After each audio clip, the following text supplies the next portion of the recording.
you can even watch back. Giving players all the props or put them on blast. We don't give no hot takes, only talk facts. We're giving all our devotion, riding high on this wave of emotion. Going all out, yeah, cause this is our time. No, ain't no stopping us till we reach the finish line. All in, we came here to win. We're gonna give everything. S-I-C-K on the run. S-I-C-K, sick, sick. On fire, we're ready to fight. We'll bring the house down tonight. S-I-C-K on the run. S-I-C-K, sick, sick. Play it on the car ride, play it when you lounge.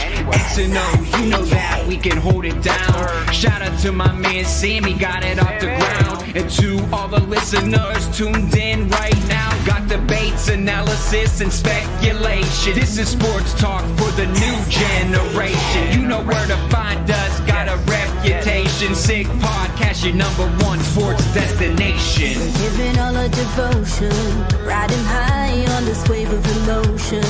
Going all out, yeah, cause this is our time. No, ain't no stopping us till we reach the finish line. All in, we came here to win. We're gonna give everything. S-I-C-K on the run. S-I-C-K, sick, sick. On fire, we're ready to fight. We'll bring the house down tonight. S-I-C-K on the run. S-I-C-K, sick, sick. S-I-C-K, it's the sickest podcast. Tune in for the audio, or you can even watch back. Giving players all the props or put them on blast. We don't give no hot takes, only talk back. S-I-C-K, S-I-C-K, S-I-C-K, S-I-C-K, S-I-C-K, S-I-C-K, S-I-C-K. All in, we came here to win. We're gonna give everything. S-I-C-K on the run. S-I-C-K, sick, sick. S-I-C-K, it's the sickest podcast. Tune in for the audio, or you can even watch back. Giving players all the props or put them on blast. We don't give no hot takes, only talk facts. We're giving all our devotion, riding high on this wave of emotion. Going all out, yeah, cause this is our time. No, ain't no stopping us till we reach the finish line. All in, we came here to win. We're gonna give everything. S-I-C-K on the run. S-I-C-K, sick, sick. On fire, we're ready to fight. We'll bring the house down tonight. S-I-C-K on the run. S-I-C-K, sick, sick. Play it on the car ride, play it when you lounge. X and O, you know that we can hold it down. Shout out to my man Sammy, got it off the ground. And to all the listeners tuned in right now, got debates, analysis, and speculation. This is sports talk for the new generation. You know where to find us, got a reputation. Sick Podcast, your #1 sports destination. Giving all our devotion, riding high on this wave of emotion. Going all out, yeah, cause this is our time. No, ain't no stopping us till we reach the finish line. All in, we came here to win. We're gonna give everything. S-I-C-K on the run. S-I-C-K, sick, sick. On fire, we're ready to fight. We'll bring the house down tonight. S-I-C-K on the run. S-I-C-K, sick, sick. S-I-C-K, it's the sickest podcast. Tune in for the audio, or you can even watch back. Giving players all the props or put them on blast. We don't give no hot takes, only talk back. S-I-C-K, S-I-C-K, S-I-C-K, S-I-C-K, S-I-C-K, S-I-C-K. Turn up your volume. Because you're about to listen to The Sick Podcast. The Eye Test with Pierre, McGuire, and Jimmy Murphy. The Stanley Cup winning Colorado Avalanche. And after 22 years, Raymond The sickest NHL podcast. Brought to you by TCS Customs and Logistics. Moving pieces, delivering peace of mind. It's gonna be sick. And welcome to another edition of the Eye Test here in the Sick Podcast Network. He is Pierre McGuire. I am Jimmy Murphy. Pierre, how are you, my friend? Excellent. Jimmy, how you doing?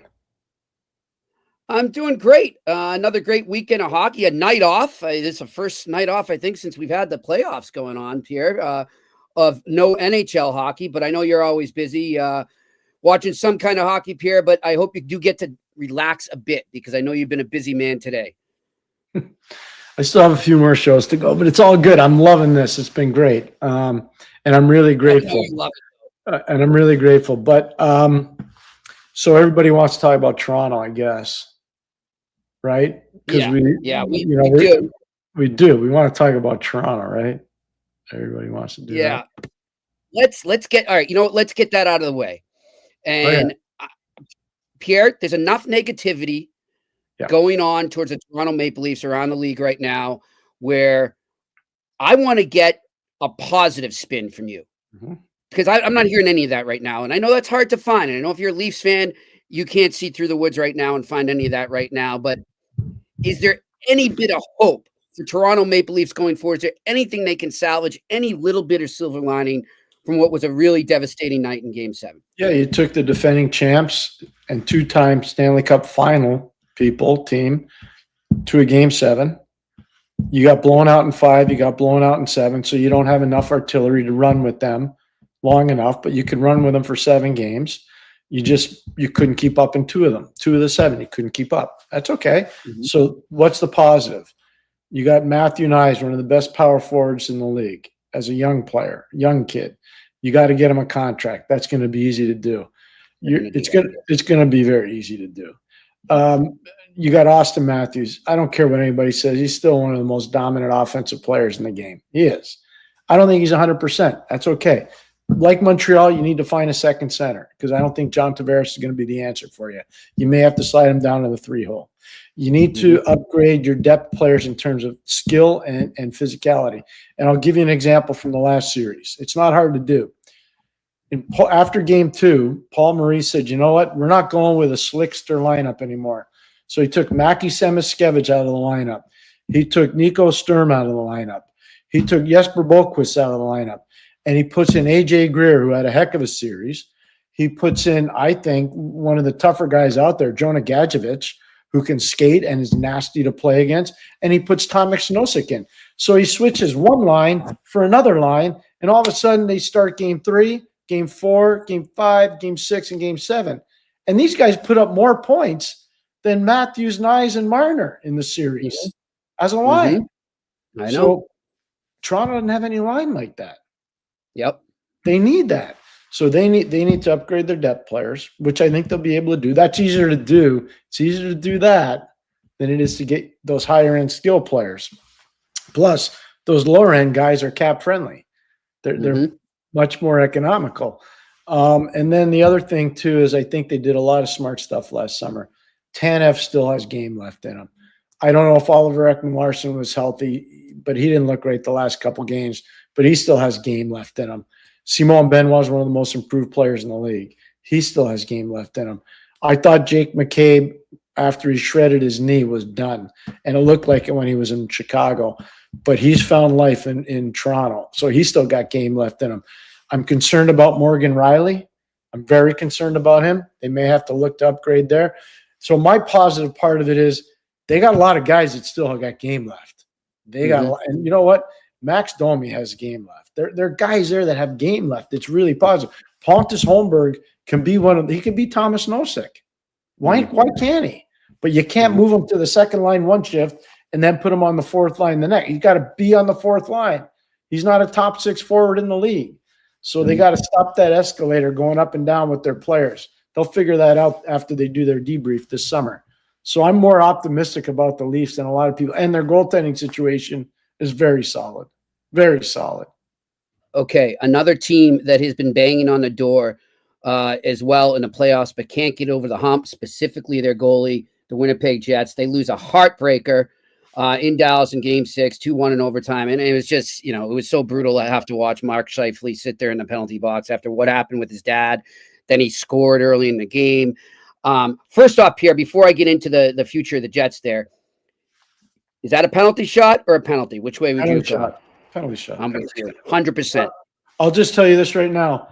I thought O'Rourke, the official that called the penalty, I thought he refereed a tremendous game. Amazing. And he is an elite official.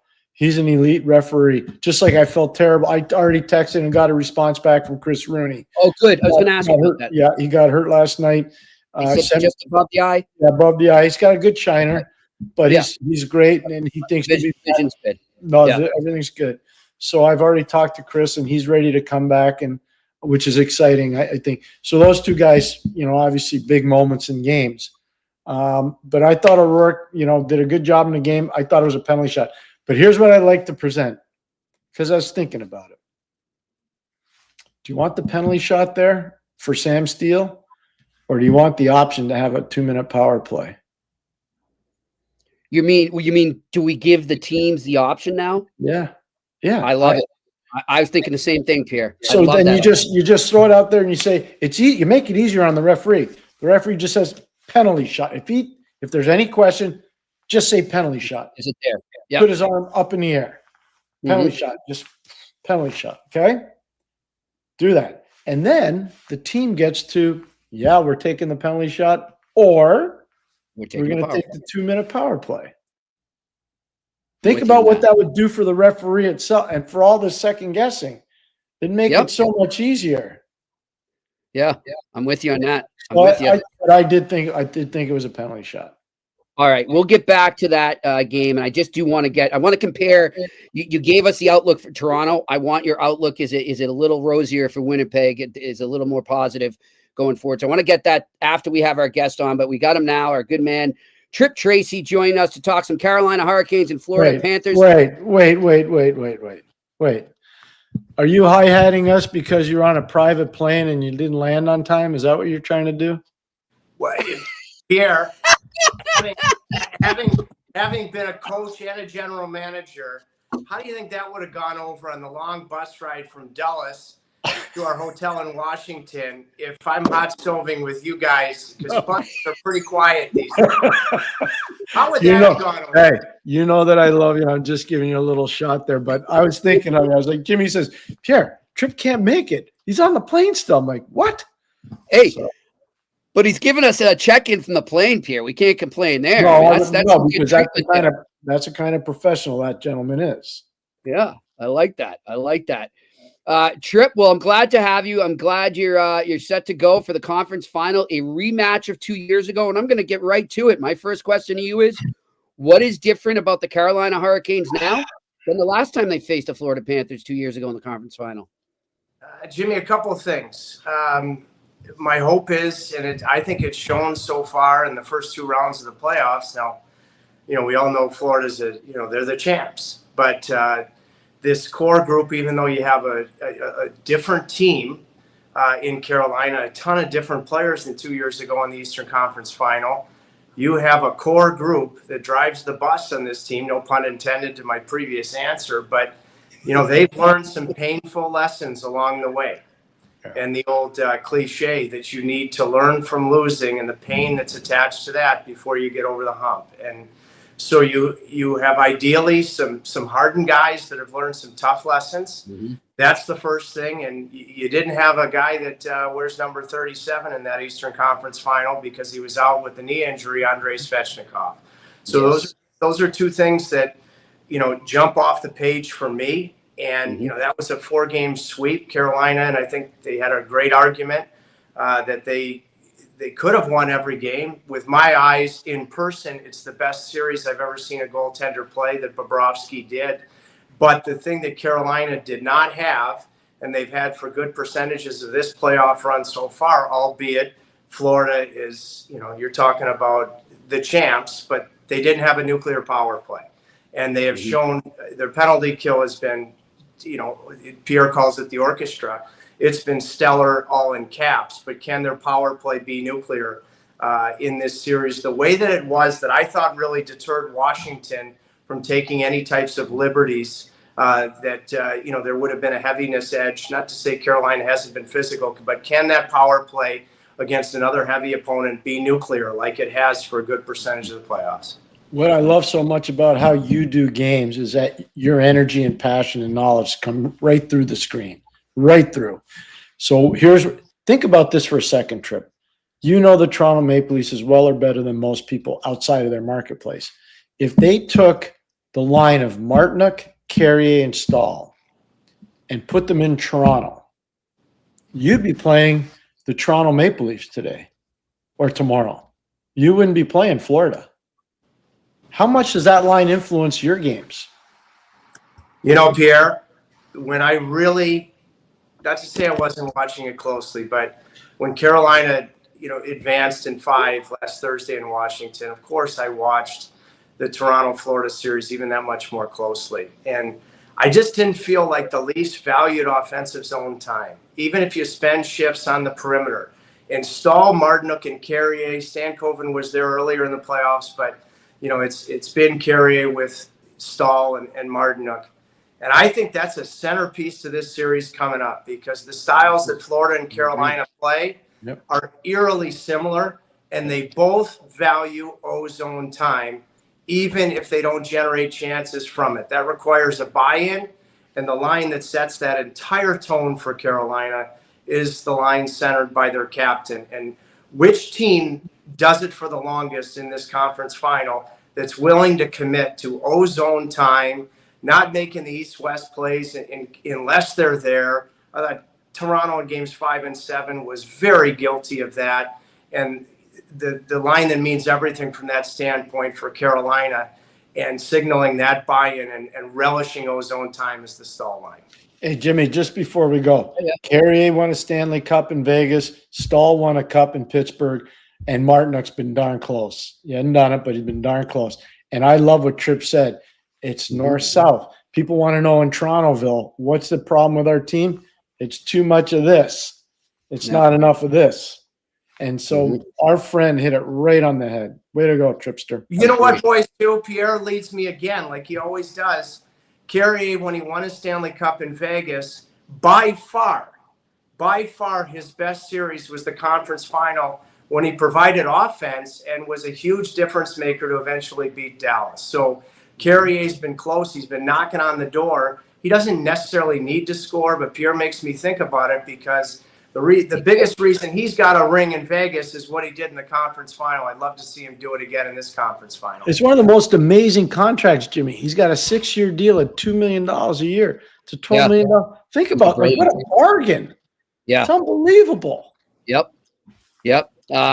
Tripp, we had Steve Werrier on the other day here on the eye test, and we were talking about Carolina and how, over the years, he agreed with us that they've done a better job now of mixing and matching the analytics versus the eye tests, combining that and applying it as one on the ice, so to speak. Have you seen that as well? Yeah, I have, without question. And I love the cohesion at the press conference today between Eric Tolsky and Rod Bridmore. It just really, I thought it jumped off the page. The thing that I am most grateful for when I look at these 7 consecutive playoff runs and with the privilege of being in Carolina since '98, I'm afforded access that I don't know that other analysts get around the league, that players know I have a job to do, but simultaneously they know that I have that job to do, but I'm going to have their best interests at heart. And so I have this ability to be in the trenches with the guys and to get to know them that much better. And you're probably wondering, how does this answer that question? What I can tell you is, with this major roster turnover, the core stayed intact. There isn't one person in the locker room, in the broadcast booth, or on the plane or on the bus that I don't like. And so they're good people. And there is, I attach a polygraph lie detector to me. There's not one guy on that roster that I don't like. So I like them all. I didn't know what Taylor Hall was going to be. I learned during the 10 years without the playoffs, treat everybody with a clean slate, because If you don't have an open mind and somebody plays really well, we all have our favorites in life, you're going to be late to the party if they start building a game and really making a contribution. Taylor Hall's a great example. He's been terrific. He's been terrific on the ice. I know he's a really good analytical player, but on the plane, I mean, Logan Stankoven's, wonderful. But Taylor Hall for me is a perfect example of a guy that, I didn't know what to expect, and watching him with his teammates, the fact that he's just come in here and been a piece, he hasn't tried to be anything more than that. The fact that I watched he and Rod Brindamore, his first practice after the trade, it was a Monday practice. The trade happened late Friday night. Long meeting with Rod after practice. It was on Long Island before playing the Rangers the next night. And he's, for me, a microcosm of why it's worked here in Carolina. Another reason why it works, you understand your relationship with the players. You do, and you're good at it, and you sell it on the broadcast all the time. So, and you're a goalie. People forget and don't know you were drafted in the NHL by the Philadelphia Flyers. And you had a really distinguished college career, and you're a really good prep school goalie. So here's my question for you. Who's better? And I don't want to get you in trouble. So if you don't want to answer it, don't answer it. Who's better, Andersen or Bobrosvky? I look at this as a Goliath opportunity for Frederik Andersen. Okay. Again, in the most important position, if you want to be thought of as the best in a championship caliber club, you got to relish the opportunity to play against the best. And Sergei Bobrosvky has been every bit of that. Andersen, specifically, his east-west movement, which I was concerned about at different points in his playoff experiences here in Carolina, specifically in the Rangers series in the second round last year, it has been awesome. I think about, just one example, game 4 against Washington, Ovechkin had a chance in the second period. So it would have been so easy to bite that Ovechkin was going to shoot the puck. He made a pass to Strome on his offside, and Andersen was a step ahead of the play. That's turning an area that I was concerned about into a strength. But the reality is Freddie has the opportunity to dethrone the greatest clutch goalie right now in the NHL. It was Vasilevsky for years. Right now it's Bobrosvky. And I've had strong conviction about the goaltenders. Jacob Markstrom, for a big guy, that low handle on his stick. And when I looked at the numbers, why it was right to go upstairs on him. Thompson felt early in the series, as good as he was in grade A's, Pierre, sharp angled shots, whether it be over the shoulder, or even just getting it to the net like Svechnikov did. He wasn't committed. He wasn't square. Bobrosvky, phenomenal goaltender. Like I said, that conference final 2 years ago was the best I've seen a goaltender play in a series with my own eyes. If there's one spot that I believe strongly in with regards to Sergei Bobrosvky, I caught the other way. It's his elbow. And not the corner, high glove, because he has this twitch with his elbow that if you shoot it, it's a habit. And I've seen Carolina have success. They haven't had a lot of success against him. But if you fire it at that elbow, you're going to have success. This is a goaltender. I know Max Domi beat him down low last night. He's practically unbeatable down low. But that's one area that I'd be honing on if I'm the Canes. Jimmy, you know what's wild about what Tripp just said? Think about one of the high-quality chances Toronto had in the first 10 minutes of that game. Steven Lorentz all alone. And he tried to beat him right where Tripp said. And he played with him the year before. So he was in practice against him all the time. He knew about it. Such a good point by Great catch by Tripp. You know what, boys? Great point. Let's look at Taylor Hall's breakaway goal in game 4 here in the third period from Roslovic. Thompson was playing so deep in his net, it didn't, and Carolina had tried to deke him. When a guy's playing deep, don't try the deke, and Hall shot in stride and scored. Bobrosvky is a challenger. Steve Lawrence, he's coming down there. He should look at Bobrowski's positioning there. He's way outside the paint. Don't shoot the puck. Steve's a good skater. And deke him. So if Carolina is able to generate breakaway opportunities, I'm leaning on Sergei Bobrosvky. I am leaning heavily towards deking him, not shooting the puck with the way he challenges. He's a great skater. Why wouldn't he challenge? This is why we have the Tripster on. Yeah, this is great. And great, too, because I've noticed some of the things you're saying. Trip, you brought up a forward who hasn't, registered a point yet, but he's coming and you can feel him knocking on the door. How about on the blue line? Who's a guy that's been chipping in a lot to you that maybe we're not seeing in a stat sheet a lot? Ooh. Well, there are two guys. I know, but I've got to go to both of them. Number one, Sean Walker, I thought started to get comfortable in mid-December. And when you look at his minutes in the playoffs, specifically in the Cap series, he has been tremendous. And Gostisbehere in Game 5. Oh, yeah, that's where I've never seen Shane Gostisbehere play a better defensive game. I'm close with him personally, so I watched him closely in Detroit last year, whether it be his first tour here in Carolina or now his second tour. He's playing with a young Alexander Nikishin, who I have high hopes for, but thrust into a tough spot. Gostisbehere was brilliant, and that's not hyperbole defensively. It's his stick that causes, I think it was Chikrin, to delay his entry on that successful challenge that turned the game at 1-1. If Chatfield can't play, he wasn't on the ice again today. Today from practice, it looked like, at least from practice, if Chatfield can't go, that Rod may go to Pierre's good friend. He knows him so well, Scott Morrow. So you have 3 righties and 3 lefties on your blue line. Sean Walker, Shane Gostisbehere have been absolute X factors. And just like Florida, because it's a major storyline for them, but Carolina did not have a guy with 10 goals on the blue line in the regular season, Jimmy. They're all equipped to do it. Look at how I think they have 8 goals from the defense so far in the first 2 rounds. Yeah. Thought it was a huge X factor going into the New Jersey series. It has been. They're all equipped to do it. Walker and Gostisbehere, for me, have been tremendous individual stories. How does Brent Burns keep doing it? Pierre, I'm so happy that you asked, because for whatever reason, Burns has been a lightning rod guy with our fan base.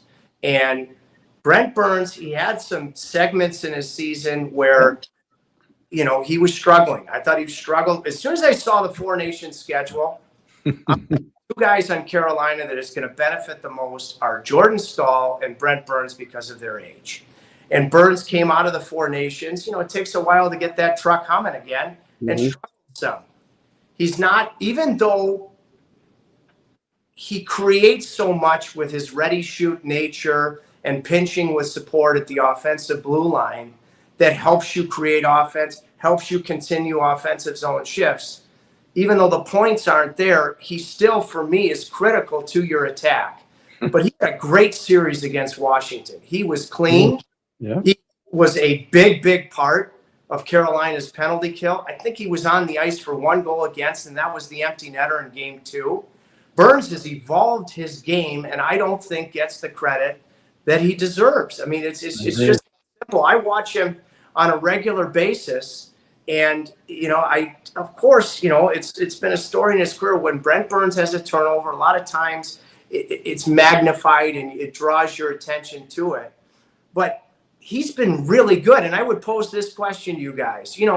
When somebody has a bad pitch, whether it's a defenseman at the offensive zone blue line without support, or a forward isn't there to help out, we all focus on the 2-on-1 or whatever 3-on-1 that it creates. We need to focus on the 8 or 9 other times that it keeps your attack alive. That's something that has been in my brain this entire year to make sure that entire context into account. Pierre says that to me a lot of mornings in our chats. He really does. I want to ask you, Trip, with Brendan Moore, I mean, we've seen he's obviously one of the best coaches in the game, but as he's gone on, and more specifically this year and into this playoff, is there something that's kind of stood out to you, like that he's gotten better at? Because he's great at a lot of things, but it's just something maybe that you knew he could be better in this area, and he's doing it now. I think this is a huge series for Sebastian Aho, because Sebastian Aho's best playoff moments as a Hurricane, for the most part, have been in first rounds. And it gets harder. And, he won't play against Barkov a ton in Raleigh, but he'll play a ton against him in Florida. And by the way, in January when we were there, he didn't have a point, but might have played his best game as a pro against Barkov down there. And I hope that's a harbinger for game 3 when you think about those two Finns. But I think Rod, down the stretch, did a really good job because Aho is an extreme supreme competitor, but he's not gifted with the size that say that Barkov is. And the everything that he's relied upon for the Hurricanes, I thought Rod did a nice job down the stretch this year of managing him, of trying to keep him as fresh as possible for the playoff run. And then the other element with a similar theme, when you've got a guy like Jacob Slavin, look at Carolina. It might change if Chatfield's out of the lineup, but look at Carolina's consistency when it comes to their ice time distribution for their 6 guys on defense. It's pretty darn similar. And it would be easy to be able to say, well, Slavin can handle 24, 25 minutes. He's the best defensive defenseman in the NHL. And I think that is something that Rod, Tim Gleason running the defense deserve a ton of credit for, because now let's say Jalen Chatfield, who is so important to this team, huge piece. Let's say he's not available. You've won 2 series in 5 games, so you've gotten rest, but you've done this all year. So if you've got to bump up Jacob Slavin's minutes, he should be okay. He's ready for it. Yeah. Good stuff. I love what you just said. That's really good. That's so good. So here's a question I have for you. What did the league say to you about the quick turnaround for Florida playing last night and having to play tomorrow at your place? What did the league say? I haven't discussed with the league yet, Pierre. I'm typically in a conference final, I'll see some of my dear friends from the league in the building, because you often see them at a conference final. I look at it like this. Number one, when Florida beat Boston, in that game 7 and went into Toronto 2 nights later, they have a muscle memory that they can carry it right over positively and turn that quick transition into a. So I'm very cognizant of that. And I mean, my job as an analyst, the Hurricanes have lost 12 consecutive games in Eastern Conference Final play, going back to 2009, where Pierre and I spent time together in that Pittsburgh series. So with that quick turnaround for the Panthers, the fact that the Hurricanes have been so good, perfect at home, if they are going to compete and contest with the Stanley Cup champions, which I believe they can, I can't think of another series where it's more paramount to get in front of it. Of all the series that I've called, I think this is the 6th Eastern Conference Final that I've been involved in with Carolina. I don't remember one where I felt that the start of it was so important. And that's why I asked him the question, because I agree wholeheartedly, Tripp. I respect both teams a lot, and you know what I think of Rod, and I know that he really respects Paul. He does. I mean, he got coached by him, and he got hired by him. So there's a lot of mutual respect there. But this is one of those series where if you're Carolina and you slip up in game 1, you will be in trouble. Florida will not be, but you will be in trouble if you don't show up for game 1. I agree with you. Yep, I'm with you on that. It's so key, guys, because, I say Carolina has been an infinitely better road team so far against New Jersey and Washington. Their starts have been consistently way better on the road. But you're playing the Stanley Cup champions. Yeah. Mm-hmm. You've got home ice, and your building's been fabulous. Hey, as the series goes along, is there potential? Florida has played a ton of hockey with regards to the number of guys that competed in the 4 nations on that roster. They have a lot of travel. They had a ton of travel to and from, Toronto, aside from the distance and, customs. I've been a part of that. But, if Carolina needs to break that Eastern Conference Knicks right out of the gate for me, when I sit this morning with my coffee and brainstorm to do something special and beat the Florida Panthers, which I believe they can, I don't see how that's not a necessary piece to get off to a great start. Great point. Really totally agree. So good. Tripp, we appreciate you, and this is why we have you on. Great insight as always, my friend, and we're glad you could take time and One second. you on. Yes. No, finish off because don't hang up on him. I want to say something to him before I'm he's not going done. to, but I'm just thank you. That's all. Thank you for having. Well, we're really grateful too. So here's my thing. I'm down in Florida watching tons of games, working, and I know you're coming down here. So I'm wondering if maybe I can treat you for supper one night. Oh, there we go. I'll be down there, my brother. And I'm asking the question. I will pick you up and I will take you for dinner. Pierre, that sounds fabulous. Jimmy, Pierre and I had a dinner years ago in Philadelphia, and we were practically in a flight pattern. We were so high in the hotel in terms of where the restaurant, I think it was a Jean. And it was, it was fabulous. And, I know you guys got to move on. And no, we're good. Take your time. I'm trying to give you time. You can stay the whole time if you want. We like that. And I start to wind down. I'm watching this show called Fout on Netflix right now. It's a great show about I've watched it too. Assad and Hamas. Yep. But where I'm from in Michigan, and Pierre kept it obviously in the vault going back to when Carolina and dinners, when Carolina Grosse Point Yacht Club final. My brother-in-law is a massive sailor. He might have himself even been the Commodore at the Grosse Point in my hometown. And Pierre, before the great Scotty Bowman, boy, what a teacher for me. And it was before Game 5, I believe, the night before. The Grosse Point Yacht Club in my hometown. The Commodore set it up for the legend that is Scotty and Pierre told him that, he was done. Yep. So, all sorts of magical things can happen when you have dinner with P. I was wondering if that's where this was going because I know that story. I'm picking you up for sure. We're going to go. I know a really good place. All connected, right? I think I know where you're staying. And if not, you'll correct me, but we'll be in touch. But we will have dinner next week. You got it. Can't wait. Awesome. Can't wait. I'm jealous. All right, guys. You have a great one, Tripp. Enjoy the series. Thank you, guys. All right. Trip Tracy joined us here on the eye test. Yeah. That was some great insight there. How about the goaltending insight? Nobody else is doing that stuff. You know what's great, Pierre? It's like, and I do this with you too, and we have our conversation, but I'll take notes and I kind of try to store things away and wonder if I'm right or wrong on it because you guys got way more experience than me. So when I hear somebody say something, I was thinking the same exact thing on that breakaway that he just described there. I'm like, oh, okay, I am on the same wavelength, but it's great to hear his insight and the way he's just taking you through it, navigating you through that. So he's such an honorable guy and he's been through a lot and he's right on top of it now. He's a great example of somebody who had a battle through a lot of stuff and he's done it. And I talk to him a lot and I just care so much about him, but he's such a good hockey man.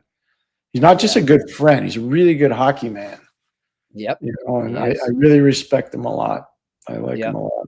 Good stuff. You know what I forgot to ask him about too there, and I'll text him about it, but there's a good thing. I'll send you the video. When he was in Washington after Game 5, the bus, I guess they get the same bus driver all the time that picks them up to and from the rink. Well, in Washington, it used to be Joe, but I think Joe passed away, so I don't know who the new guy is. It's this older lady, actually. She's no. We used to have Joe. Yeah. He was in the U.S. Navy. He was a tough guy. Yeah. And she just seems like a doll, but he got her on and he's turned her into a Canes fan. So she's got a hat and everything, and she was so happy. And Tripp did a video and posted it on Twitter. It was great. I'll send it to you. Oh no, the Tripp's just good at that stuff. He would appreciate it. I'm sure the players loved it too. They're probably laughing. In a good way, not a bad way. All right. Well, it's funny. I want to get back quickly to what I said about Winnipeg, and then we'll get right to the Q&A. But it's funny because the theme kind of went into what we were talking about with Carolina there, because they're another team here, right, who's been knocking on a door, who's had to suffer some hardships to take that next step. And we're seeing that right now, potentially. With Winnipeg, I feel like there was something different about that loss than the rest of their losses. And it's like they came away from that loss learning a lot more and realizing, you know what? We lost this game, but we can hang. We can tweak some here and take it to the next step. I don't know if you came away from it the same way. Like, I just felt there was a lot more positive than what we felt throughout the series for the Jets. Oh, yeah, I was very encouraged. I think Scott O'Neill coached a tremendous year. I think Davis Payne did some amazing work with their special teams, especially their power play. That was really positive. Obviously, thinking of Mark Scheifele and his family, tremendous performance in that type of a situation, not easy to go through. How good would Winnipeg have been had Josh Morrissey not been injured? They didn't have Josh Morrissey for massive portions of that game number 6. I know. So he's a special player, and I think the hockey world found out about how good he is now. Mm-hmm. So I've got a lot of optimism for Winnipeg. My only concern, and until he wins, nobody knows on Connor Hellebuck. And next year, all the scrutiny is going to be about the Olympics, and it's going to be who's better. Ottinger or Hellebuck. And so mentally and physically, how much are you going to have left when they get in the playoffs next year? As you're saying this, I know how hard those Olympic years are. I did 7 of them. Mm-hmm. So I know how hard they are. They're hard. Mm-hmm. Those Olympic years are really hard, man. They are, especially if you're a goalie and you're competing for the number 1 spot and it's a hot button issue the whole year. Yep. I don't care what they say. That's a distraction. It really is. I agree with you. So I'm with you on that. I think, they obviously have some things to do with the roster in the offseason. We'll see if Ehlers comes back. I hope he does for their sake. But I think they learned a big lesson in that series. Like I came away thinking, you know what? They're not that far off. As the series went on, I wasn't feeling too good about them, but now I feel a little better. Yeah. So anyhow, all right. Let's get to our sponsors. And you know what? Since there's no games tonight, I'll just do my series picks when we talk about Betway in a second. But first, let's talk about TCS Customs and Logistics. Unlock the full potential of your shipping operation with TCS Customs and Logistics. From around the corner to around the world, flatbeds to air freight, customs clearance to drawback consulting, TCS is a one-stop shop for all things transport, moving pieces and delivering a peace of mind. For no obligation customs or freight quote, contact sickpodcast at shiptcs.com. Again, that is sickpodcast at shiptcs.com. And of course, our wonderful sponsors over at Betway, where you can still go all the way with Betway and get up to $200 on your first bet, even if it loses. And that is, of course, if you are a new member. So go to that QR code right there in front of you, sign up, or go to the details section in the website and create your new membership there to redeem the welcome offer. Again, it's only available for new members. It is not available in the province of Ontario right now. Terms and conditions apply. You must be 18 plus and always bet responsibly. Let's go to our sick pick of the night, or the series rather. It's time for Sick Picks, brought to you by Betway. Like I told you, I'm going to go right to the series markets. That's what they call it. So if you want a better team to win a series, you click above and you'll see it says series markets. That's where you'll get the odds for the series. Right now, as we go in to the Carolina-Florida Panthers Eastern Conference Final, it is pretty much a pick 'em. Florida Panthers are minus 125 favorites. Carolina Hurricanes plus 105 underdogs. I'm going to take the Canes to dethrone the Panthers, to finally knock them down. I love Florida. I love what they can do. They've been an amazing team the last 3 years, but I just think they're going to run out of gas eventually. They're human. Carolina Hurricanes, I like them in 7. Dallas versus Edmonton. Dallas and Edmonton are dead even pick 'em here, both at minus 110. I'm going to take the Dallas Stars to win this one in 6. So it's pretty much even money if you bet them to win the series there. So I like the Canes in 7 and the Stars in 6. Let's get to the Q&A. What do we got? Kevin McClafferty. Hey, guys, I know I've asked this on past episodes, but I wanted to again. Any updates on the search of GM, president of hockey operations for the Islanders? Any intriguing names you're hearing? Shanahan, perhaps? Kevin, it's funny you asked that. We were talking about this right before we came on the air. And Pierre, did some interesting points. Just your take on this whole Shanahan to the Islanders rumors.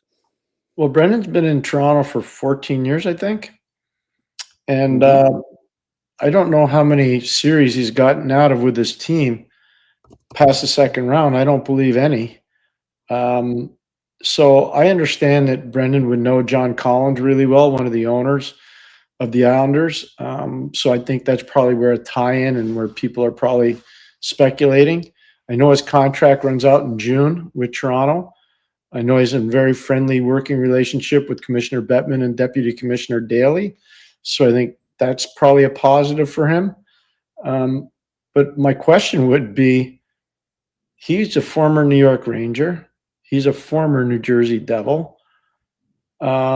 He's been the head of the Toronto Maple Leafs when they signed John Tavares.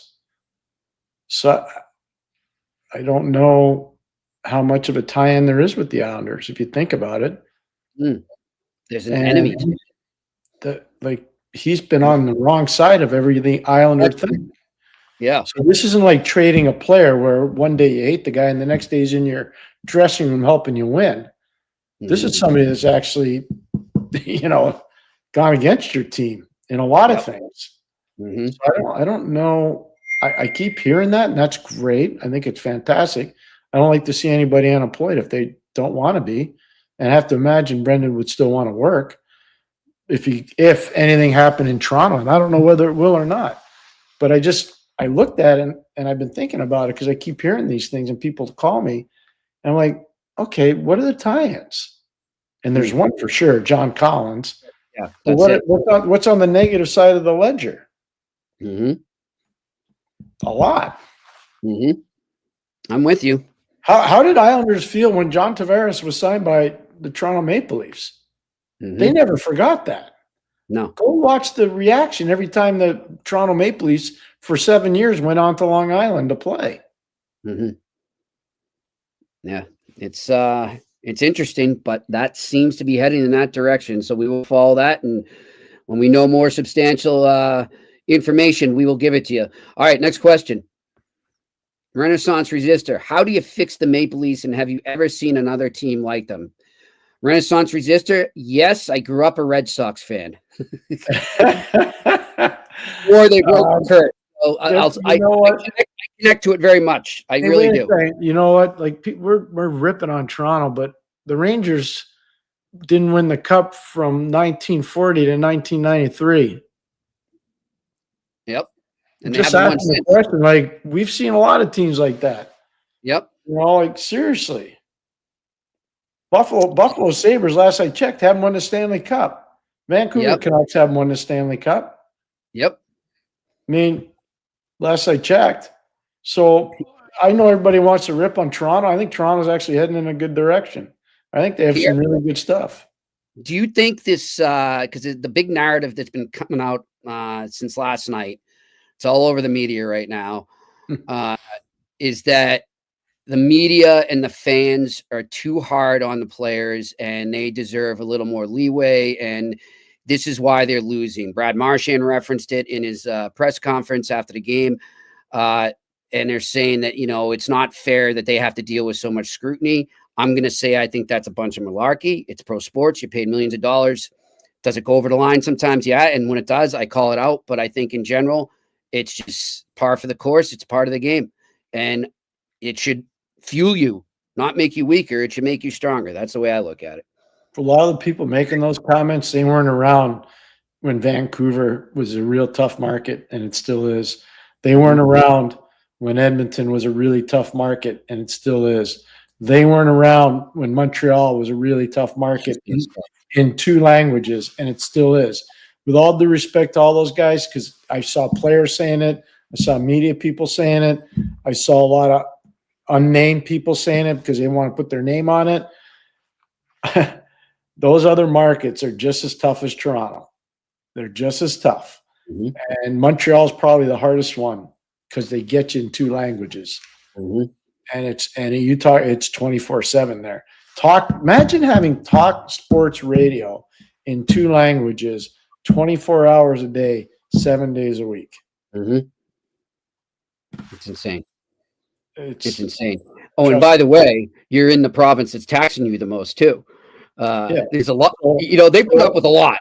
All I'm going to say is, and I respect everybody's opinion, Montreal is a really hard market. It's a really, really hard market. My big thing with Toronto, how do you fix it? I think you get like Florida. You get like Carolina. You have Martinook. You have Stahl. You have Carrier. All three of those guys come from different organizations. Martinook comes from Arizona. Stahl comes from Pittsburgh. Carrier comes from Buffalo and Vegas. Anybody could have had those players. Anybody could have. I remember when the late Ray Sherrill, traded away Jordan Stahl to Carolina. It broke his heart. He didn't want to do that. Part of why he had to do it, trust me when I tell you, they had Crosby and they had Malkin in the prime of their careers. Jordan was never going to move up. No. And he knew it. And so, Ricky Kern and Bobby Orr were his agents, I should say. And it was just a hard financial negotiation. So Ray had to move him. He had no choice. He wanted to do the best thing, which was his legacy pick. Jordan Stahl is his first ever first-round pick. Yeah. It was as a general manager. So I look at that. Okay. So I'm just using this as an example. What does Toronto need to do? They need to start identifying those kinds of players. AJ Greer plays for Florida Panthers, came from a couple other organizations. Tomas Nosek comes from a bunch of different organizations. Jonah Gadjevich comes from a bunch of different organizations. Those guys ran circles around Toronto. They created mayhem. Toronto doesn't have any of those guys. You know what a common thread there with them? I don't know about Gadgets, but a lot, I think, at one point, Nosek and Greer, in their career, they've been on waivers. These are players where your pro scouts, they did a great job of identifying me like, hey, this guy's got something. We can get him for free, basically. Let's bring him in. And they do it, and they make them adapt to their lineup because they know they can fit. Agreed. So I'm with you on that. All right, next question. Bert L. Pierre, were there any moments in your career that you may have been let go yet turned out to be a blessing in disguise? No. Okay. I'm still ticked off at every single time. Let me ask you this, though, and I think you will agree with me on this, though. You took lessons for every single time, though, right? Every single time. Because that's one thing I noticed about you. I used to go on the longest runs or bike rides afterwards just by myself. What'd you do right? What'd you do wrong? What has to be different? And sometimes it's not even fair because it's an ownership situation where your owner that hired you sold a team. That happened to me twice. Or in one case, the owner eventually sold the team, but he was passed away. He died. Yep. So, yeah, that happened to me twice. Once in Hartford, and once in Ottawa. All right, next question. Franco, Jimmy, you may want to block your ears for this one, but Pierre, did I not say this to you today? But is Brad Marchand not what the doctor ordered for the Leafs moving forward? I said this to Pierre. I said, I think he's greasing the skids to go to Toronto. He's a Leafs fan growing up. He did nothing but butter him up in these press conferences. But Pierre, you said, pump the brakes there a bit, Jimmy. Why do you tell me that? Because why wouldn't Florida want to keep him? And he's in a no-tax state, and he'll never have to shovel snow. Yes, but I thought the other point you made about Paul Maurice probably said, hey, we're going to use some reverse psychology here. Oh, you wanted to go what Paul's been telling all his players, 100%. Paul's done a great job with his players. A media message from all those players. You see Tkachuk saying, what a tough market Toronto is. You see Marchand, Toronto's so tough, and I really feel for those. He doesn't feel sorry for those. Please stop. He doesn't feel sorry for those guys. Come on. Yeah. He doesn't feel sorry for those guys at all. Yeah. My buddy almost said to me, that's reverse trolling. That's what that is. That's what it was. All right. Next question. But I do think he'd be a good fit there. We're talking about getting experience. You would 100%. You would, definitely. I agree. All right. Next question. Kevin Gumbly. Question. No. Rasmus Dahlin for Lane Hudson and a little sweetener? No. I don't think it would be good for either team. I think both those guys are. Why would they trade? So let me ask just one question. Why would Montreal trade? Well, why would Montreal trade Lane Hudson in the division? And why would Buffalo? I know they already did it with Dylan Cousins, but why would they trade him to Montreal? Yeah. Why would you do that? I don't get that. Maybe Montreal wants a little bit bigger guy and Rasmus Dahlin or a little bit more veteran presence. I think Lane Hudson can still grow, like not height-wise, but bulk-wise. Yeah. So he's part of the future there. All right, next question. Alex Ivanowski, do you think Detroit should be interested in Marner? He's a right wing, but they got a hole on the left. in their top of the lineup right now. Could you see him playing left wing for another team or no? Yes, absolutely. And I do think they'll have interest. And if not, they'll make room to have interest. Mm-hmm. But they won't be the only one. No, yeah. I'm going to say if he does go to market, and I'll never do this because I think it's really unfair to the agents. It's unfair to the Toronto Maple Leafs. It's unfair to the player. Until July 1st, nobody's a free agent. You can start talking to them a week before. But I think it reminds me a little bit of Kimmo Timonen. Kimmo Timonen got traded by Nashville to Philly because he wanted to be in Philly, and Nashville knew they weren't going to keep him. So I forget what the compensation was, but there was a trade made, and Philadelphia could start negotiating earlier with Kimmo because he was on their protected list. Mm-hmm. And I could see that happening if Toronto didn't want to keep or get a deal done with Mitchell Marner. I could see them trading him somewhere for the rights. Yeah. It's going to be interesting there. I'm still not convinced they move him. I'm still not convinced. Or no, they let him. They'll have to be some roster. Somebody big.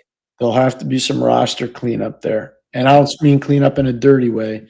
They'll just have to redefine roles and positions, and there has to be, or the fans will not be happy. Yep. All right. Next question. Juice _031-017 with his play in chemistry with Crosby at the World Championship. Is Macklin Celebrini making a good case to be on the Canadian Olympic team next year? Yes. We talked about this before. In 2006, you can go look at the roster. Canada made a dreadful mistake. It's one of their worst Olympic performances in the last 30 years. And that was they didn't bring Crosby. And they brought a lot of older guys, and they thought that the 02 team was going to be able to carry it over to 06, and they couldn't do it. So if you look at good portions of the 2010 team after they had the freaking disaster in Torino, they brought in all these young kids like Jonathan Toews and Mike Richards and Jeff Carter and Drew Doughty and Shea Weber. They brought in all these young kids to be on that team. Eric Stahl, all these young guys, Corey Perry. They win. Yeah. They win. Yep. Toews is a player of the tournament. Yep. And I remember you actually saying how good an experience it would be, how it will help him going to this tournament right now before it started, Pierre. So I like that a lot. By the way, I haven't seen the final score. Have you? No. They were up 1-0 last I checked. All right. We'll see if we can get that. All right. Next question. Simone LeBlanc. Wow. There you go. Here we go. Finland beat Canada in a shootout. Wow. Yeah. Don't overreact to pre-medal round games. When do the medals start, Pierre? Pretty soon, I think. I've been a little busy too, Jimmy. I'm not paying attention to much, but I feel bad. I usually do. I've done the tournament enough that I know you don't overreact to games outside the medal round. Don't overreact to those. All right. Not on Victoria Day, too. By the way, happy Victoria Day to all our Canadian watchers. All right. Next question. P, question. Do you see a world where going forward the Leafs maybe prioritize rest over home ice advantage given their performance at home these playoffs? It's a great point. I think they should. It's all going to be part of their debrief at the end of the year. I think there'll be a lot of questions asked. Yeah, I do of the coaches and of the players, and also of the upper management and the training staff. The sports science people and all these teams are really important. I think there'll be a lot of questions about all those different things. Nothing's off. I don't think anything's off the board for Toronto. I think everything's fair and legal in terms of questioning. I really do. I'm not making excuses, and this isn't a shot at Joseph Wall. But Pierre, if that Bennett hit doesn't happen on Stolarz. If Stolarz plays game 3, Toronto goes up 3-0. If Stolarz played game 3, and then they win the series, That's what I think too. But they didn't, so they lost. That's the way it goes. That's how it goes. Yeah. But they wouldn't have lost with Stolarz in goal in game 3. No chance. All right, next question. Big Bill. Pierre and Jimmy, do you think Gorton and Hughes are taking valuable notes to avoid the mistakes the Leafs have been experiencing in the playoffs the past 9 years from their rebuild?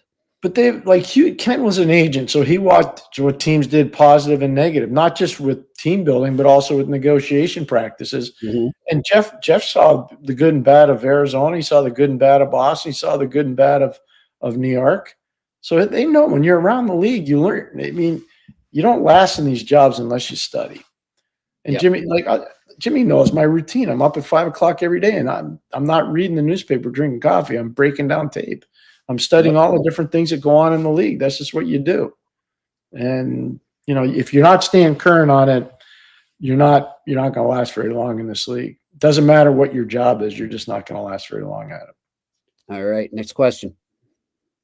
Zahal, I know I ask a similar question every week, it seems, but now that Boston has signed goaltenders, oh, that's right. Yeah, today they did that. Simone Zacic, I hope I don't know how to pronounce the last name. I apologize. We apologize to Simone. What happens with their UFA goalies, meaning DiPietro and Bussy? I think that was an anticipation that maybe one of them might not be back. I think that's what that was. It might also be a pressure point that Donnie Sweeney's saying, hey, I signed this guy to a 1-year deal. Do you want 2? And if not, you're getting 1. And if not, you can go somewhere else. I got somebody. Yeah, exactly. All right, next question. Sean Myers. Hey, guys, question for both of you. Do you think the Islanders are going to go into a rebuild? Do you think they should? And should the Habs target Horvat if they do? I'm not as big on Horvat, and it's not because I don't like Bo. I think Bo's a really good player. I've always had a lot of respect for him. I just don't know if he fits with what Montreal's trying to do. Do I think they're going to go in a rebuild? No, I think they're just going to do a retool. I still think they got a lot of street cred with that defense and the goaltending. I still think they got a chance. They're going to miss Matt Martin. Obviously Casey Cizikas is not getting any younger. Cal Clutterbuck is now retired. They miss that identity line a lot. They miss those guys. Matt Martin's a special guy. Cal was a special guy on that team. So I don't know what they do long term. They don't have a lot coming. I shouldn't say they don't have a lot. They've got some very good pieces. Obviously, the Brock Nelson trade with Colorado brought back a significant piece. And they've got Danny Nelson at Notre Dame, who's a legit they got probably 4 or 5 very good prospects, but it takes time for those guys to be able to step up.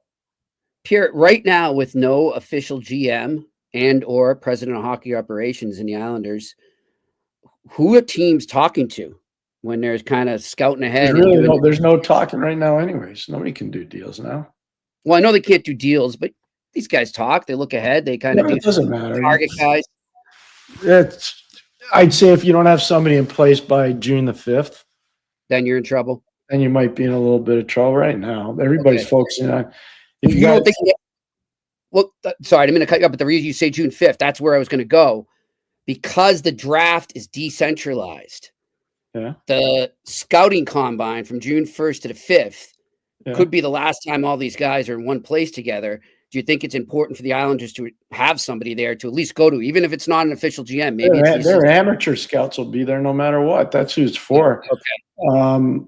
But Jimmy, the Memorial Cup goes on, World Championships are going on, the Stanley Cup playoffs are going on, the American Hockey League playoffs are going on, the East Coast Hockey League playoffs are going on. You're watching all these other things. You're not really having meetings right now. Meetings aren't what it's about right now. You're covering turf right now if you're working for a team. Okay. Next question. Born to be a Hab. Who on Laval makes the Habs next year? I think Logan Mayu is going to make them. I think you're going to have 3 or 4. I think Owen Beck's got a legitimate chance. I think David Reinbacher's got a legitimate chance. I think Florian Jacki has a legitimate chance. I think they got more than you think that have a legitimate chance. Maybe Jacob Fowler, maybe Caden Primo. I don't know. I don't know what they're going to do in goal. Maybe they stay with what they have. I couldn't tell you. I don't know, but there's going to probably be 3 to 5 guys that'll make Montreal from there. There's going to be a lot of competition in that camp. Which is good. That's what you want. Yep. That's what you want. Exactly. All right. Next question. P, question. If you're the Leafs GM, what's your highest offer for Marner to stay? Not what he would want. He wouldn't like my offer. I say 8 times 11. I wouldn't do that. Okay. But I understand why you're saying that. If you want to keep them, you're probably going to have to go higher than that. But years wise, that's what you're going to have to do. Yeah. But All right. I'm not a big believer in those deals. Okay. Next question. Sound the siren. Question. A lot about Marner, but John Tavares is still available. What are the prospects of him? A viable player. What are the prospects of Tavares having his pick to play with another contender? He'll have more than one if he wants to leave Toronto. If he wants to give him a hometown discount, which I think he can, he'll stay there. He won't be the second center, though. He won't be. All right. Next question. Zahal, do you think Patrick Roy is behind the bench next season with the Islanders? That's a good question. It's fair. I don't know the answer. 50-50 on that right now, Zahal. 50-50, yeah, 50-50. I agree with Jimmy. All right. Next question.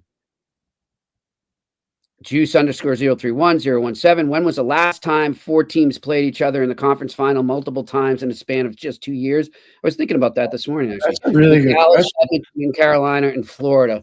We did it. We did it. Back to you tomorrow. 1991 and 92, we played Boston in the Eastern Conference Final 2 years in a row. Yep. We did. Devils and Rangers played 2 years in a row, 93 and 94. Yep. Wings and Avalanche. Dallas and Colorado. Yeah, so it's happened. I mean, both sides is interesting. Both sides, I don't know. That's what we have to research more. All right, I'll go research it overnight, and I'll get back to you. All right, next question. Renaissance Resistor. Would Dallas versus Florida have the most Finns in Stanley Cup final history? What does that say about the Finns' abilities to produce winners? Well, they produced a win today, and I don't think much needs to be said anymore, but it says a lot. Jimmy knows that's probably one of my favorite hockey places to go. I'm a huge fan of the Finns. Relish every time I get a chance to talk to Teemu Selanne. Think the world of Pekka Rinne. Mikko Rantanen, special player, great guy. Go down the line. I'll never forget this, Jimmy. The 2014 Olympics in Sochi. It was a pretty good. Canada was so good, it was ridiculous. And the Finns lost to Canada in the gold medal game.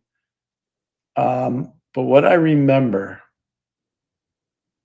the most about that was Mikael Granlund spending so much time with Teemu Selanne, and how there was this unbelievable pecking order of respect from a young guy that was a first-round pick to a guy that in his first year scored 76 goals in the NHL. Yeah. Like, Teemu was at another level, man. And all those Finnish kids revered him so much. Oh, yeah. And I remember having these amazing conversations with Teppo Numminen. I had so much, I remember when he was in Winnipeg, if anybody had watched the Jets a lot in those days, they had really good, like Phil Housley was there. They had a really good defense. They had some really, really good players in defense. But Teppo was at another level. If he played any other market in the league, it's kind of like Josh Morrissey now. All those Finnish players, I'm telling you, they produced so many good players over time. It's unbelievable. Yeah. How many good players I've had the chance to watch over there over the years. It's amazing. And they're tough.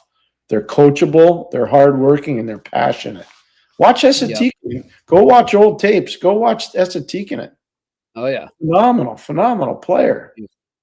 You bring it up too, Pierre, the last time we spoke about it, just the symmetry from every level as they go up and develop. Yeah, is unreal in terms of what development they're reaching. Programs there. I talked to a team to go coach over there, and I eventually didn't go, but I spent a long time over there, and I really wanted to take the job. And then I got told by somebody in the NHL, "You're too young to be going over there. Stay over here." So I didn't go. But I think so much of their hockey culture and their people. I really admire their people a ton. They're amazing. Amazing country. Next question. Bert L. Detroit were leaders in identifying overlooked talent in Sweden and Russia. Any predictions for what talent pools are being overlooked now? Germany and Switzerland right now. Not so much overlooked. And Håkan Andersen really was a guy that developed that for Red Wings. But also the late Nick Polano. I remember he's a guy that got Fedorov out of there at the Goodwill games in Seattle. And I remember being on the road with Nick one time, and he said, "I can never go back to Russia." I go, "Why is that?" He goes, they're still mad at me for Fedorov, and they said if I show up, I'll never leave. Yeah. I remember you telling me that. Oh, Nick was great. The late Nick Polano. What a tough guy. What a good man he was. Wow, he was an amazing guy. Yep, for sure. All right, next question. Franco, how does one become a hockey encyclopedia like Pierre McGuire? Can we get an idea of a day in the life of Pierre? I leave that to Jimmy. I don't like talking about myself, but I have this amazing passion to read and write and study. I always did. And if it hadn't worked for me in hockey, I would have gone to law school. But ever since I was a little boy, and I mean really little, I just had this fascination about being at the rink. It was great. My parents even were like, "What's wrong with this kid?" You know, I'll never forget. Like I was first year Pee Wee, and my grandfather died in a car accident. And my parents had to fly there, but I had a game that day, and they were like, "Okay," you know, I was like, what, 11 years old? I think first year Pee Wee. I think that's what it is. And so they said they had to rush to the airport.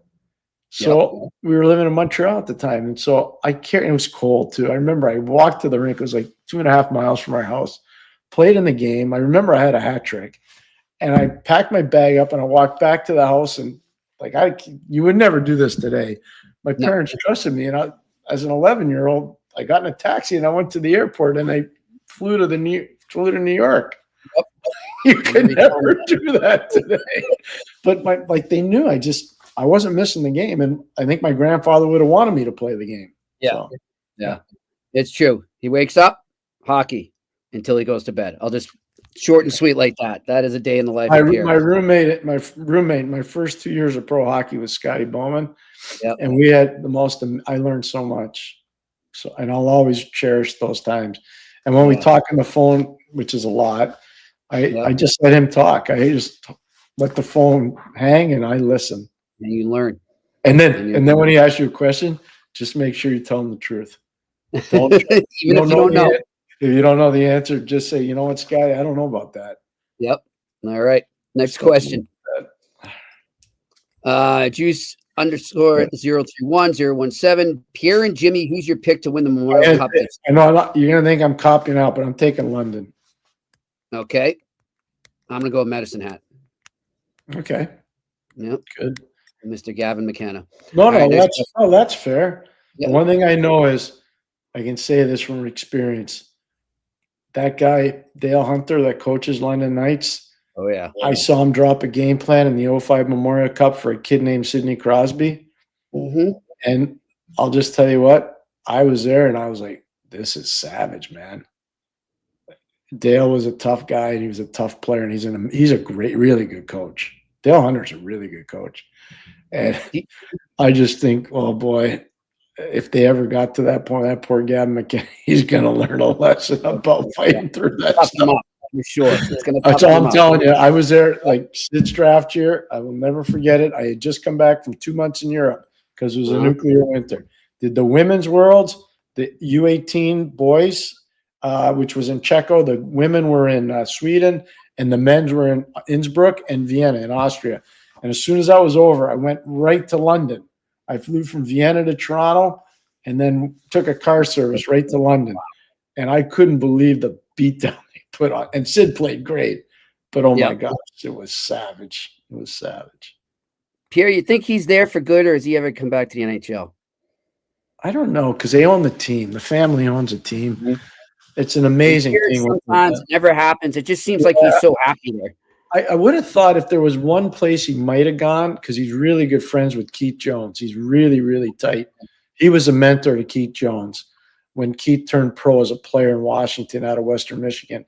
I would have thought maybe he would have gone to Philly or talked to him. But I think he's probably just happy where he is. He's like, again, I can't say. I don't know if he had fun coaching in Washington. I just don't know if he enjoyed it. Yeah. It's kind of like we see some of these college coaches where, like, you know, with David Carl just now, I mean, they just know it's like, I'm perfect right here. Why am I going to move? You know? Yeah. There are a lot of them that are good enough to make the move, but I think they're probably being smart. Yep. All right. Next question. Juice _031-017 again. Why are coaches always a scapegoat when things don't go well with an NHL team? because the GM's tied into the owner. Usually coaches don't talk to the owners. The GMs are plugged into the owner, and the GM says, "Hey, it wasn't me. I had my guy. It was that guy. I gave him the players. I gave him all the good players, and you're the one that signed the check for all those good players. He's the guy messing it up, not me." Yeah, that's it in a nutshell right there. All right, next question. Franco, if Marner does not resign, Leafs may have some cap room to play with. Should they prioritize replacing Marner with another comparable winger forward or spend it on defense to improve that area? I'd try to get a second line center, really good one. In terms of I'd pay for it. Insulate Matthews, and if you keep Johnny T, you just slide him down one roll. But yeah, no, I wouldn't be worried about the defense so much. I'd be more worried about up front.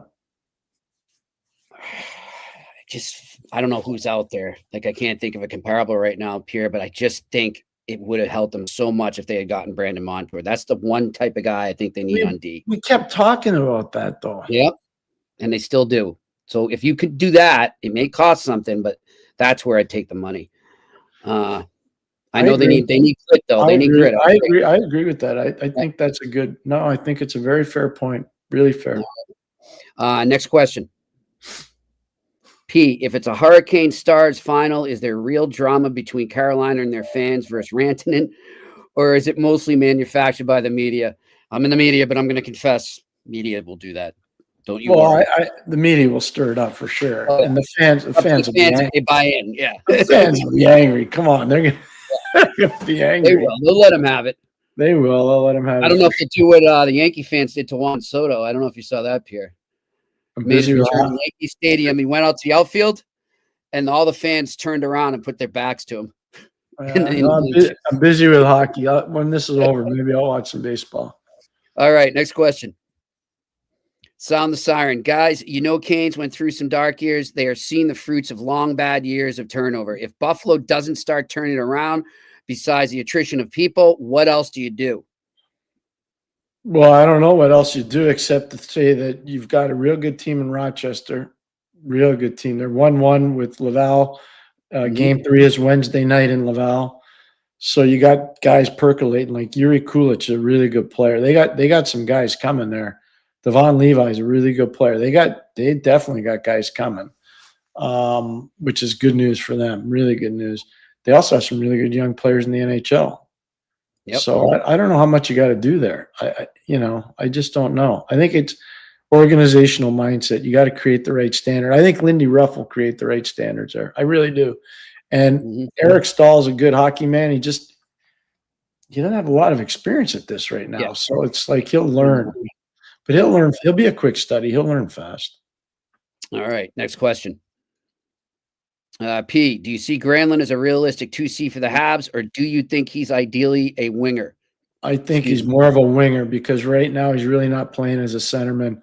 You got Rope Hintz playing as a centerman really on that line with Rantanen. So could he be a 2C? Yeah, I don't think that's his perfect spot though. I think he's one of those guys you got to turn him loose on the wing and let him go. It's a lot like Newhook. You got to turn Newhook loose. That's why I don't think Newhook's going to be a centerman in their situation. I think he'll be a winger. But Granlund's a good player. He's a way undervalued player. And, Jimmy, I brought this up to you on the air and off the air. I don't know what happened in Pittsburgh with that kid. I have no idea. But the question should be asked, why did he flop? It's the only place he's been where he flopped. What happened in those games? Like, what happened to him in Pittsburgh? I know. I don't know the answer to that. We'll find out hopefully soon. All right, next question. Simone LeBlanc. Do you believe in Jonathan Toews' return? I do. Yes. I wish I could have had the opportunity to still be working because I would have tried my best to get him. Yep. I think the world of Jonathan. I have the utmost respect for him and his family. I've spent many nights in rinks with him and his family.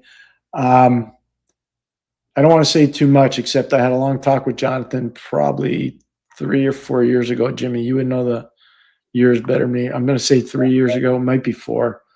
And he still wanted to play, really wanted to play. And it was a really good conversation. So I'm a big believer, huge believer. I think he can succeed too. It's just the team needs to control the expectations, and even fans, whatever team he ends up with, fans of that team just understand he's going to play a different role than he did when he was once playing. So here's what you do: you bring him in, and the first thing I do, and this is where experience matters. I'm just telling you. Let's just say Winnipeg brings him in. Let's just say Winnipeg does. The first thing I'd do if I was working for Kevin Cheveldayoff is I'd say to Kevin, we need to get him in touch with Brian Trottier. Brian Trottier did this for Pittsburgh. He left the Islanders. Everybody thought he was done. And find out from Brian what he did to help Pittsburgh win 2 more years. Yep. What did he do? And that's what you do when you have all this experience. You make sure people understand how to connect the dots. Yeah. And that wherever he ends up going, if they're listening to this show or one of their subordinates is listening, and you get Jonathan Toews, first thing you should do is contact Brian Trottier and say, hey, would you mind talking to Jonathan Toews about your time leaving the Islanders and going to Pittsburgh? Yep. Because that's how you get guys to understand their roles. Yep. Exactly. Because I think he'd be perfect for Winnipeg actually right now. After what unbelievable. So perfect. You know it'd be really good? You know it'd be really good? Hello, Ottawa. Hello, Ottawa. All right, that's all we got today for our questions. We want to thank Trip Tracy for joining us. Heck of a guest as always. Appreciated his insight. Thanks, Shane, working the boards up in Montreal, and of course to you in the question section for all your questions, and everyone watching and listening at home. Thanks a lot. We'll be back here tomorrow. Great guest tomorrow, Pierre McGuire. Yeah, Kenny Holland, the Los Angeles. Am I saying this right? The Los Angeles Kings, Kenny Holland. Yes. To the Los Angeles Kings. Imagine that. Los Angeles Kings general manager. Hey, wait, did that come up on the eye test? I think somebody might have said that. Yep. I think so. Probably. Really? Do we have an insider on that day? Yep. Well, I'm happy to talk to him. I've been texting with him. He's very excited, loving his new position. So he will be joining us tomorrow on the eye test. Looking forward to that. But until then, go watch whatever hockey you can find or get some rest and get ready for the conference finals. And we'll talk to you here tomorrow on the eye test or the Sick Podcast Network. And that's a wrap. Hope you don't miss us too much until next time. Follow the Eye Test with Pierre McGuire and Jimmy Murphy on YouTube, Facebook, Google Play, and Apple Podcasts.